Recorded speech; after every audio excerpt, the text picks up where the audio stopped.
Usap-usapan at hindi na naman natapos ang usaping Chloe San Jose, lalong-lalo na nang na-interview siya sa Tony Talks.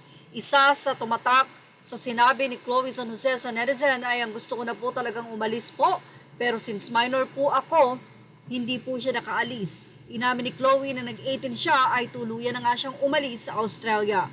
At alam nyo ba na may behind that story na hindi na nga ibinahagi pa ni Chloe? Well, ang mga story na to ay ibabahagi natin sa mga susunod na video kung may mga katotohanan ba ito at maglalabas ba ng statement dito si Chloe San Jose. Isa nga pong tila malapit na kaibigan ng pamilya ang idinipensa ang ina ni Chloe San Jose matapos itong magbitaw ng mabigat na paratang sa nanay na kung saan ay nakatikim daw siya ng violence habang nasa poder ng kanyang tunay na ina sa Australia. Say ng isang nagngangalang Jane Garcia, matapang niyang inihayag, Chloe Angele San Jose, what do you mean generational curse? Baka ikaw ang mag-uumpisa ng generational curse sa lineage nyo with Kaloy. You didn't listen to your mom here and we aren't surprised if you won't listen to anyone.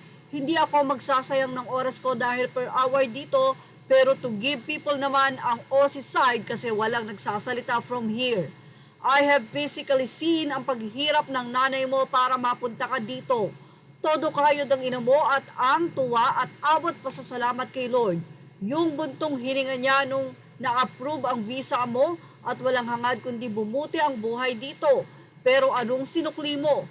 Hindi ako magtataka na gawin mo sa ibang tao dahil mismong sa nanay mo gusto mong ipakulong dito.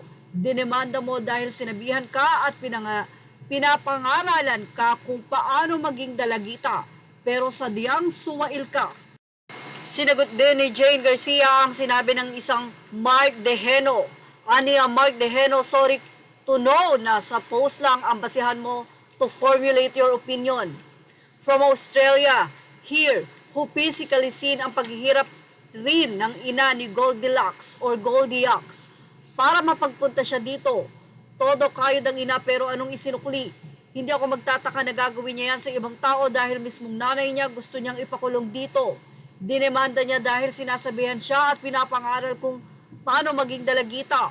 Pero sadyang sumail siya. Talent niya ang maging influencer, bad influence nga lang for the youth. Imagine, ayain ang menor de edad sa bar kasi boring daw ang buhay pag nasa bahay lang. As parents, pilit namin nilalayo mga anak namin sa kanya sa pinanganak at lumaki na dito. Yung pag-uugali niyan, yan, hindi nahubog dito sa Australia. We teach our kids here to be respectful, kaya hindi na kami nagtataka sa nangyayari. Nauna siyang nagkalat dito, hindi nga lang nasa SOCMED dahil wala pa siyang nabingwit na ginto dito. Grabe nga ang revelasyon na ito na hindi na sana mangyayari kung hindi siya na-interview sa nasabi nga pong programa ni Tony Gonzaga. Well, negative ang naging impact sa iba, positive sa iba, pero behind that story ay nakakaawa nga daw ang ina dahil ginawan ito ng hindi magandang story at tila ang awa ay puro nasa kay Chloe San Jose. Say pa ng ilang netizen, okay, social media kasi di na need ng private detective. Malalaman talaga pas natin. So dapat wag magsinungaling at self-righteous. Nalaman tuloy anong klaseng babae siya sa Australia. Tingin ko nga sa kanya ay bad influence. Isang netizen naman ang nagpakita ng concern psychologically daw kay Chloe. Aniya, actually I think po kulang po talaga siguro siya sa pagmamahal. Lumaki ng malayo sa magulang kasi din broken family si Chloe. May insecurity siya sa buhay at I think hindi na po normal siya ay may psychological disorder na po siya. Nakikita ko po talaga sa kanya at host siya sa fame. Gusto niya ng attention sa buhay. I think she needs to go to the doctor or psychologist. Parang may mali sa kanya, hindi normal. Well, ano kaya ang masisay ni Chloe San Jose sa mga revelasyon na ito ng mga malalapit na kaibigan ng kanyang pamilya mula sa Australia? Yan ang ating showbiz now update. Thank you for watching. Images are all credit to the rightful owners.